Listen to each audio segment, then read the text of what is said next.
சங்கீதம் 42. கோராகின் புத்திரரிலுள்ள ராகத் தலைவனுக்கு ஒப்புவிக்கப்பட்ட மஸ்கீல் என்னும் தாவீதின் சங்கீதம்.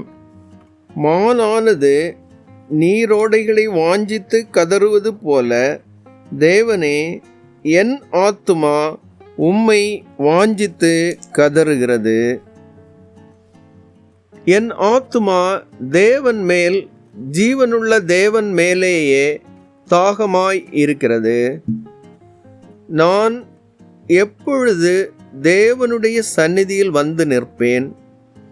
உன் தேவன் எங்கே என்று அவர்கள் நாள்தோறும் என்னிடத்தில் சொல்லுகிறபடியால், இரவும் பகலும் என் கண்ணீரே எனக்கு உணவாயிற்று. முன்னே நான் பண்டிகையை ஆசரிக்கிற ஜனங்களோட கூட நடந்து, கூட்டத்தின் களிப்பும் துதியுமான சத்தத்தோடே தேவாலயத்திற்கு போய் வருவேனே. இவைகளை நான் நினைக்கும் போது என் உள்ளம் எனக்குள்ளே உருகுகிறது. என் ஆத்துமாவே, நீ ஏன் கலங்குகிறாய்? ஏன் எனக்குள் தியங்குகிறாய்?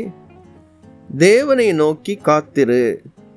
அவர் சமூகத்து இரட்சிப்பின் நிமித்தம் நான் இன்னும் அவரை துதிப்பேன்.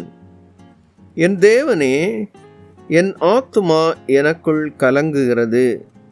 ஆகையால் யோர்தான் தேசத்திலும் எர்மோன் மலைகளிலும் சிறு மலையிலும் இருந்து உம்மை நினைக்கிறேன். உமது மதகுகளின் இரைச்சலால் ஆழத்தை ஆழம் கூப்பிடுகிறது. உமது அலைகளும் திரைகளும் எல்லாம் என்மேல் புரண்டு போகிறது. ஆகிலும் கர்த்தர் பகற்காலத்திலே தமது கிருபையை கட்டளையிடுகிறார். ராக்காலத்திலே அவரை பாடும் பாட்டு என் வாயில் இருக்கிறது. என் ஜீவனுடைய தேவனை நோக்கி விண்ணப்பம் செய்கிறேன். நான் என் கன்மலையாகிய தேவனை நோக்கி, ஏன் என்னை மறந்தீர்? சத்ருவினால் ஒடுக்கப்பட்டு நான் ஏன் துக்கத்துடனே திரிய வேண்டும் என்று சொல்லுகிறேன்.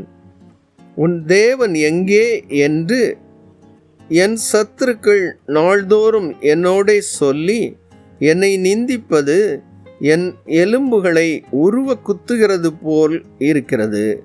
என் ஆத்துமாவே, நீ ஏன் கலங்குகிறாய்?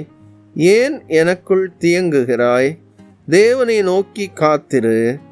என் முகத்திற்கு இரட்சிப்பும் என் தேவனுமாயிருக்கிறவரை நான் இன்னும் துதிப்பேன்.